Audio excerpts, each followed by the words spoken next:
What's up, everyone? Nathan coming at you. We're not doing a Pokemon Showdown live today. We're not even doing a rant. Instead, I just want to show some love to this Chrome extension I found recently called Showdex. I really don't know how well known this is. I would be surprised if virtually everybody's using it at this point. I know Pokegame's been using it for a long time.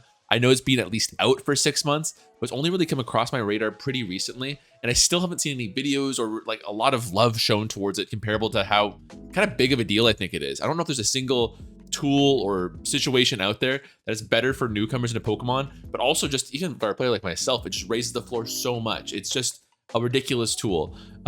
Pretty much how it is, we'll go into a random battle here. It is a battle calculator that you keep open at all times. It's gonna sync with your games immediately. We're taking a while to find a game here, and I actually have to change my display a little bit here. I'm actually just gonna turn off my webcam. I'm scratching my screen a little bit, I apologize, but it just pops up on the right there, gives you all the information you normally have if you instead went to a calc.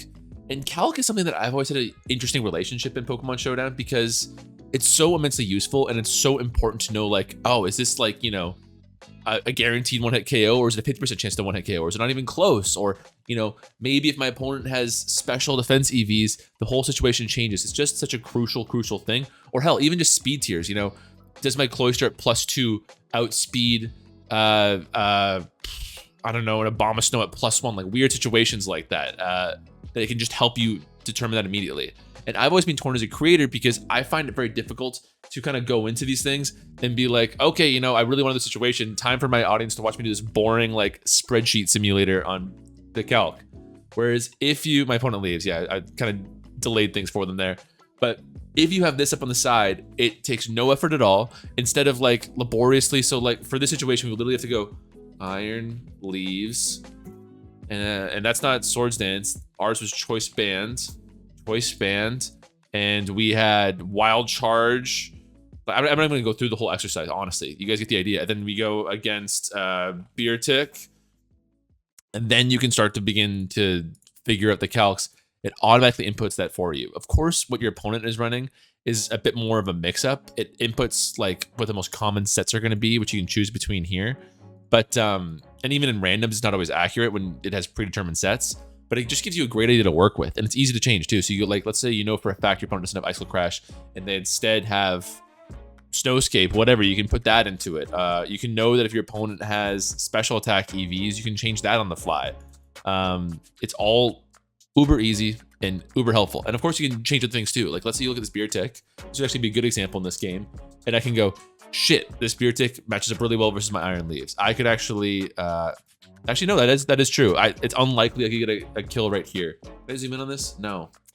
Yeah, you guys probably have to squint a little bit if you're looking at a phone screen or something. I apologize. It is meant to be off the side here, which doesn't help if you can't see it that well. But you can see the green text here. It's a one-hit KO. That's fantastic for me because I know that it's not worth staying in close combating, which I probably would have tried actually, if I didn't have this information available.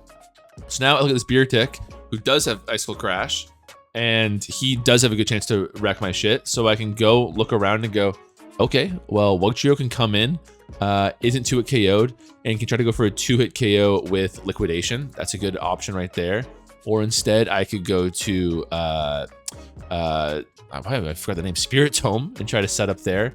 Perhaps the best option would be Glamora, but we don't have a rock type move, so not really. So actually, we kind of see this as a problem. But point is, like, even like all of this is really just taking what a good player like myself would kind of be able to work out with their head calcs pretty quickly.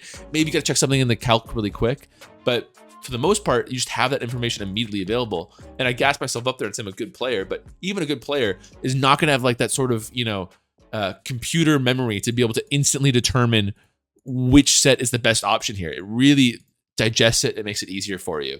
So this is obviously a huge boon in random battles where you can just kind of figure this stuff out immediately really quickly. But I think the utility is even better and overused. I guess we'll use this one move team. Why not? From my last live. There's also lots of features and stuff. I like the little win-loss record here. It shows the battles you have open. It's not great, I'll fully admit, when you have multiple battles open. He's got to swap between the different calc dexes. That's nobody's fault. But again, like this, just to show how useful this tool is here, I can go through this and go, okay, I'm pretty sure my opponent's going to lead Pelipper. There's a good chance it's actually Fortress.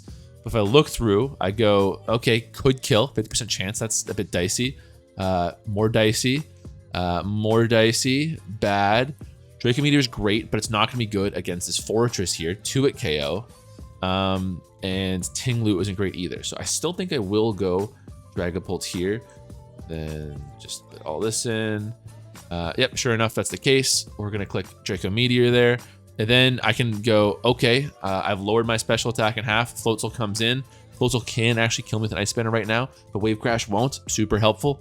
I don't really care about this game too much. See, like I would have actually assumed that killed. Honest to God. I would have assumed that killed going into this, but I knew that they would have had to go for a read with Ice Spinner in that situation. I guess we'll finish this game just while we're here.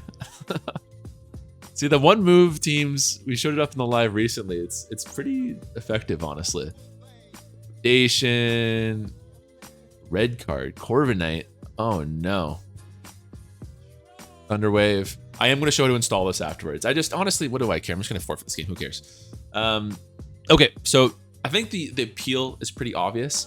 The one thing I didn't really get to demonstrate too much there is I also think this is kind of crazy and like it raises the floor of a bad player's play more than you'd think, because I've always thought that the biggest skill in singles, and I could have maybe found a replay to demonstrate this, is this idea of planning ahead and making long-term game plans. This idea of, okay, I have no, or let's say I go King Ambit is my win con, but I'll never be able to win while my opponent has a Tauros Paldea Aqua. It's just gonna wall my King Ambit every day. So if I'm against this team, I see this Tauros Paldea Aqua.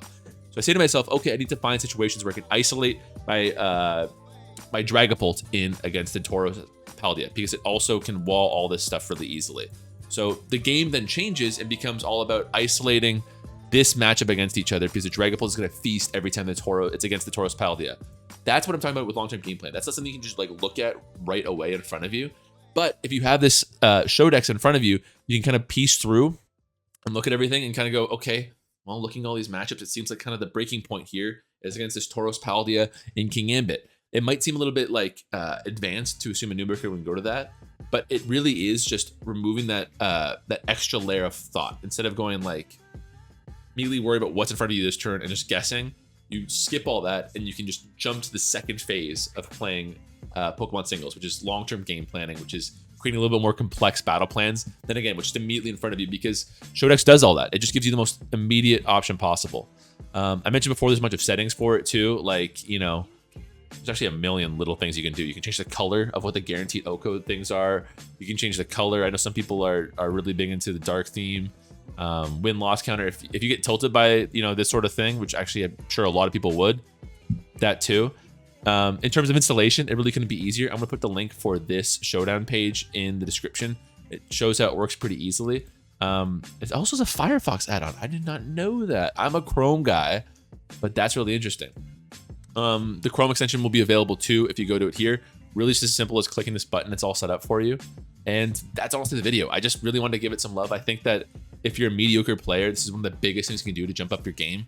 And I think it's kind of obvious, like, even the worst player has something to benefit from it. If at the absolute minimum, it just saves you time screwing around in the battle calculator like this. It's just a natural upgrade to what was already the battle calculator, one of the most important and useful features for improving Pokemon Showdown. So I guess that's the video. I hope you guys enjoyed. Make sure to let me know if you have any questions regarding it, and also make sure to show some love to Showdex. I've already given them a little PayPal donation because it's really just a game changer. I talked about in my recent video how much I struggled getting better in OU this last month, and I do think this is an important tool in getting over that hump. But that's it. I'll catch you later. Take it easy.